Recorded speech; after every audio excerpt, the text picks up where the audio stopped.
Hey guys, and welcome back to my channel. A few days ago I announced on this channel that I plan to make a special video for you this Halloween. So I was thinking to myself, why don't make a video which can be, even for Jeff, a pretty scary thing. As we all may know, Jeff isn't a huge fan of his own fanbase, so I decided to make a video where Jeff is reacting to some fanfiction which was written by some fans of him. I want to point out that it's not my intention to judge any author out of this world. I wrote myself a lot of fanfiction back then, and the only reason why I didn't choose my own is because it's written in German, and I want this video to be understandable for everyone. Before we start with the actual content of this video, I want to mention the artist of the music I used for this video. So basically there are existing two channels, one for the music and one which is called Tokyo Lifestyle, which is describing the content of it all pretty good. So I leave both of the links in the description, and if you feel in the mood, you can just take a look at it, maybe leave a like or even a subscribe, because the owner of both of them is a pretty cool dude, and it would be awesome if he gets some support. But yeah, let's don't make a lot of bubbling anymore and start this quickly.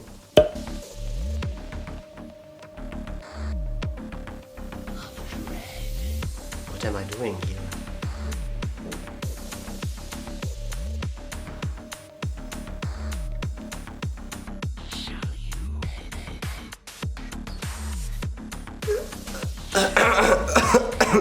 A very wise person told me, I killed this person, but anyway, a very wise person told me that it's always good to get to know your enemies better. So although there are hundreds of thousand reasons why I shouldn't take a look in this book, I guess this one is just worth it to do it once a time. The fanfiction we take a look at today is called Love Kills, Jeff the Killer Love Story, and was written by Bloods of Fear on Wattpad. Beside the fact that I think it's pretty ridiculous and paradox to put Jeff the Killer and the word love story in just one title, I like the rest of it at least, because you know, it has some truth in it. Well, I would say everything will kill you early or later, but let's just leave that beside. So the first chapter, to feel it again. Boring, boring, boring, but at least you can say that Eyeless Jack is hella pedophilic on this image. So I always thought it was Loving Jack Task to just look like the creepy candy uncle, but in this picture, it's definitely Eyeless Jack. Let's have a look at the chapter names. So, chapter 1, To Feel It Again, we already had it. Chapter 2, Brutal. Chapter 3, Basement. Chapter 4, Waking Up. Chapter 5, Screams. Oh my god, these titles are so creative. Chapter 6, Meeting Jeff. Well, at least this sounds kinda interesting, so let's dive in. You can't imagine how less I feel like it. I waited what seemed like forever until I felt a cold hand on my forehead and realized I fell asleep again. Your fever broke, that's good, a man's voice said. It's been days. Days? I've been asleep for days. I sat up, seeing I was still chained, and looked up to see a hooded figure stood over me. So I guess this part was written of the perspective of the girl or the guy or whoever. Who are you, I ask? There aren't many things which are so irritating and confusing to me, like when people are stammering. I hate it. The one that saved your life, he said in a deep raspy voice. Yeah, good, but in that moment, when this conversation starts, I would definitely just save my own ears. Can I see your face? I asked meekly. Yes, my dear, and I promise, this will be the last thing you will see in your entire life. You'll be afraid, he growled as he knelt to my level. Beautiful, then I'm not the only one anymore who's afraid, so I guess that's a great deal. But please, I mumbled. He was still before his band came up and grabbed the edge of his hood. He then pulled it down to reveal long black sword of shaggy hair. But when he lifted his face, my heart stopped. All I now saw was his pale white face, his blue soulless eyes looking into mine. Well, congratulations, Sherlock, but a white face is always pale. But what made me scream was a smile. I know it's beautiful. His carved smile that split his lips apart into a bloody god-awful smile. NANI?! I don't really get the whole description in this fanfiction. Let's just move on. Chapter 12, Robin's story. Okay, let's see. Robin, okay, it could be both. Let's see. I sat meekly on the table as Toby gave me a small boil with cereal in it. Is that okay? He asked. I gulped, signed and nodded. Yeah, thank you. No problem. Don't let Jeff get to you. He's just hot-headed. Yeah. And I think that's pretty understandable. I nodded and take a small scoop of cereal, eating it and trying not to let the sick feeling get to me. I was soon able to swallow the food and took some deep breaths. So it's very interesting how she's eating cereals, I get it, but in this whole chapter there's just one little paragraph which is telling us about her past. But it should be a good idea to just call the chapter Robin's story. Garrett saved me from my abusive father. My mother died when I was 7, and my father just started beating me. Garrett and I met in school, and he and I ran away from it all. But then he started getting into drugs and alcohol, and yeah, I went from insults to beatings, then rapes every night, and then all 3 at once, sometimes with friends. Wow, I guess the author really had a hard time to just try to think about everything bad that could happen to a person.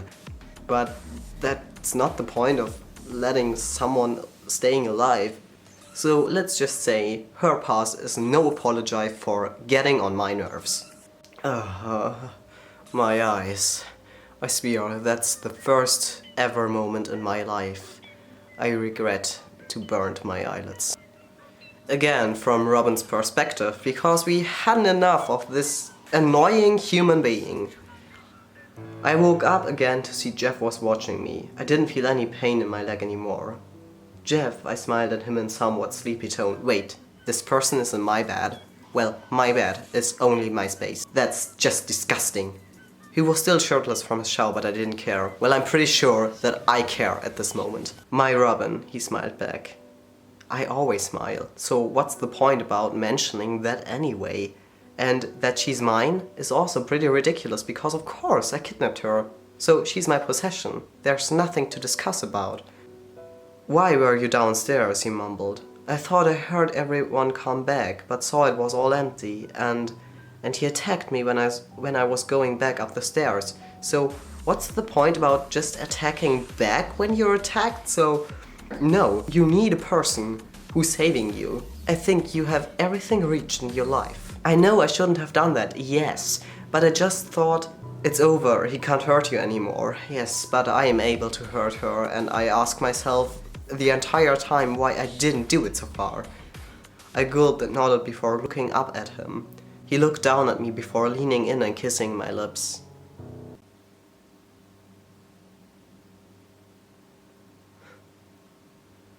I gladly kissed back as he held my hips, and I climbed up a bit more so I was straddling his waist as I hugged his neck while we kissed. I will get nightmares of this picture. The kiss started to deepen before Jeff grunted and pulled back, holding me. I frowned. What's wrong? He was stammering again, that's wrong. He sighed and shook his head. I'm a monster, Rowan. Wait, what? She's in my bed, while I'm shirtless. So she seemed to be a fucking pervert. And I'm the monster right here. I'll hurt you if this goes too far. Well, yes. I looked at him before lifting his face in my hands. Jeff, I trust you. Oh, bad mistake. You are no monster. You saved my life. I would be dead if it weren't for you finding me that night. Well, should be better, I guess. He looked at me with his blue eyes before he leaned in, our noses touching. I trust you, Jeff, I whispered. I love you. He looked surprised as I said that before he leaned in, kissing me softly. I love you too. This can't be serious. First of all, I'm never stammering. And second of all, why should I say to this person that I have kind of emotions for her? That was one of the most creepiest experiences I ever made in my life so far. Well, maybe the experience when I came to the shower and noticed that Laughing Jack was already in was more creepy. But anyway, I think I will just burn this book and it will be a great pleasure. I want you to remember that it's pretty stupid and pretty silly to think that this kind of story could be real. The only reason why I should do something like this is because of my own advantage, or because I'm just bored. So, there's nothing much to say anymore, except... Happy Halloween.